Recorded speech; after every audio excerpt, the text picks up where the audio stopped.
The McLaren W1 is officially here. This has to be one of the ultimate supercar that has been ever made by this company or by this brand, with 1258 horsepower at 0 to 124 in 5.8 seconds. It is the latest and greatest of the company's 1 Series hypercars. I mean, this car is amazing. It is the most powerful car McLaren has ever produced, delivering a combination of 1200 horsepower. It is insane.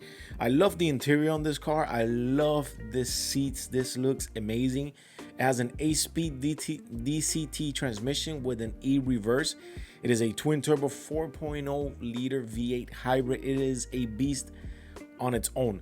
And in today's video, we're going to talk about the top 5 things you did not know about this vehicle that are gonna leave you like mind-boggling. What is going on, guys? Welcome back to another video. It is your boy Javi here, bringing you another automotive video, another automotive content. If you guys are enjoying the content, remember to smash that thumbs up and the subscribe button for your boy. We are on the road to 15,000 subscribers. So what is going on, guys? This McLaren just dropped this amazing twin turbo V8 4.0 liter with an 8-speed DCT transmission with an e-reverse, and it's got 1200 horsepower. It is an amazing vehicle.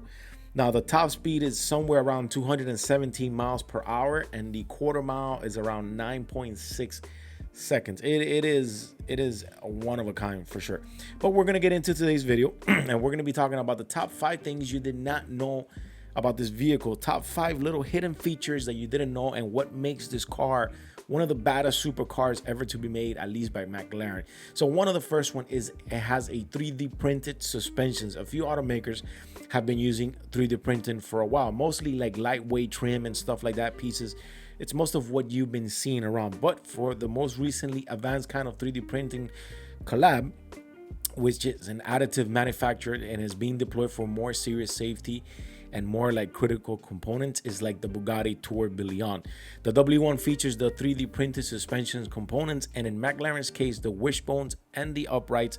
And yes, they are still metal, not plastic like your buddy's DIY Star Wars figures. We're talking about an article here that's been covered by Car Scoops. I kind of dug in around, got the top 5 things for it, and it's insane, the stuff that you're reading about this car. So we're talking about a 3D printed suspension. There's obviously factors of metal still in there, but the wishbones and the upright, it's definitely on that. It's definitely 3D printed. Well, one of the also cool features, it has an e-reverse, an electric e-reverse. The W1 has an 8-speed DCT transmission, but the reverse is electric. So it's pretty cool. It says when we've seen e-reverse before in the Artura as well as the Ferrari all-wheel drive SF90, but in the Italian supercar, the front electrical motor did the reversing. The 2-wheel drive McLaren applies backing up torque to its rear wheels. That's pretty cool because they're actually putting this electrical motor to reverse it. That's actually not a bad thing. You know, I bash a little bit here on this channel about electrified and EVs and stuff like that and hybrid. But there's obviously good things that come with it, like this one, having an e-reverse. What the Corvette E-Raid has is also amazing, where you have your V8 motor, but you also have an extra hybrid engine giving you an extra 160 horsepower and pushing the front wheel tires, the front wheel axles, and making it all-wheel drive. And that's actually a really good thing, in my opinion. The number 3, which I actually like this a lot because this gives you the vibe like if you're in an airplane or if you're like in a firefighter jet and you're about to take off, it's a start button on the roof. With the exceptions of a few other hypercars like the Bugatti Tourbillon, the only thing that could keep up with the W1s on the runway is a fast airplane. So it seems cool and it seems fitting that McLaren has fitted a old-fashioned aircraft style overhead console to house the engine start button and race mode switch and electrical window controls. That's actually pretty cool because, you know, as you see fighter jets, when they get into their planes, they're kind of touching buttons up top or whatnot. This would be the same thing in your McLaren. I'm sure there's people that are going to bash on it. I'm sure there's people that are going to say, oh, they moved it from here to another side. But I think this little Easter egg is actually pretty cool. The next one that's on the list is the hydraulic powertrain, which is the best thing about the P1s. Arguably wasn't that it's a gut-wrenching straight line speed vehicle, but the pure unfiltering steering feel fed through the fingers through its hydraulic assisted steering rack. It's actually, it doesn't suck at all. The P1's Porsche 918 rival had EPAs and great feel, but the McLaren is sticking with the hydraulic assistance to make certain that the W1 delivers the kind of communication drivers won't get anywhere else. That's actually a pretty cool thing. That's actually a pretty good thing. I think that some of these companies tend to veer off a little bit in making certain new changes and certain decisions with how having the consumer in mind. And that's one thing that you always have to think about: the consumer. What is it going to make? Are you going to make it more comfortable for them? Are you going to make it more easier for them? Are you going to make the buttons more accessible for people getting in and out of the car? These are the little things that kind of make it or break it when you're trying to pitch a car. An example like this vehicle, which is the W1 McLaren, which is an amazing vehicle.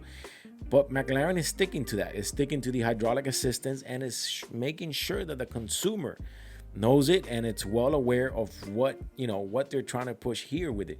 So one of the other things that really caught my attention, and this is kind of getting off track from the top 5, is this seats right here. I love these seats that this car has. By all means, if a supercar right now, I'm not a huge fan of supercars. I am not whatsoever. If I had money to splurge, I would probably have one or two, but that would be highly unlikely that I would buy one. But this W1, I think, to me, is sick. And one of the things that really stands out for me is the seats. These seats are amazing.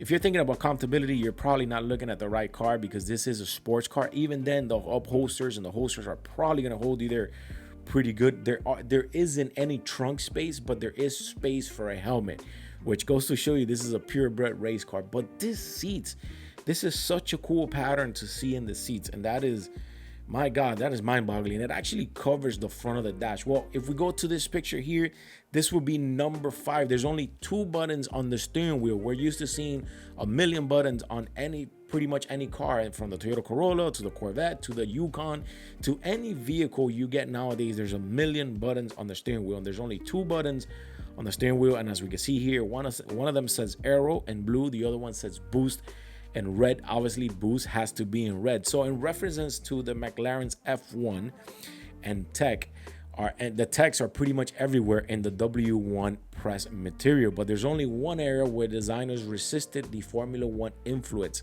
and that's the steering wheel. While McLaren's, Aston Martin's, and Mercedes' rival splatter buttons all over hypercars we talked about, it's only limited to 2 buttons. One of them is for the instant e-boost function, and the other one is for the active drag reduction system, which is called the DRS. I think this car is amazing. So going over the top 5, it has roof start console up there where has a start button. It has all sorts of switches up top. They're pretty much, the console is on top of your head. 3D printed suspension, e-reverse, hydraulic power steering, and only 2 buttons on their steering wheel. There's obviously all sorts of hidden gems when it comes to this vehicle, like there is no trunk space and there's only space for a helmet, but there's only space for a helmet. It has the same capacity as the old ones, but pretty much a new V8, and apparently even the engine is aerodynamic. We're looking at this picture here of this tail or this wing that kind of just separates. Obviously all this is in carbon fiber that kind of just separates and it tilts up and down. It is pretty ridiculous. This is one of my favorite supercars nowadays, and I love the color that they chose for the interior. I love the orange. I think they executed this car to the T. If you guys are liking the content, remember to tune in and subscribe. Smash that thumbs up for your boy, and I'll see you on the next one.